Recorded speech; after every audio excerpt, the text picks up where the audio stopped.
Ginising ng pagsabog ang Tagbilaran City sa Bohol. Ang dapat sana'y opening ng isang restaurant na uwi sa trahedya. Yan ang agenda report ni Marian Uy. Pasado 2:00 sa madaling araw kanina nang magulanta ang tahimik na syudad ng Tagbilaran sa Bohol. Sumiklab at nasunog ang isang restaurant na sana'y formal na magbubukas ngayong araw, ang Bonchon Restaurant. Sa post ni Mayor Jane Yap, kinumpirma nito na maraming debris at mga salamin ang nabasag dulot ng pagsabog. Nagdulot din ito ng brownout ng halos 1 oras sa lugar ng Dampas hanggang Capitol Valley ng syudad.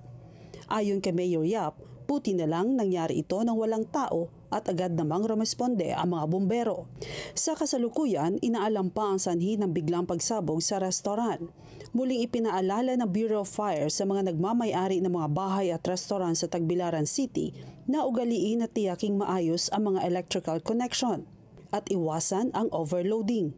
Sa paggamit ng mga LPG, siguraduhin nakalagay ito sa ventilated area at laging sarado ang valve pag hindi ginagamit.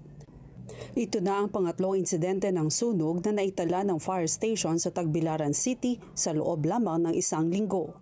Para sa agenda, Marian Uy, Bilyonaryo News Channel, Bohol.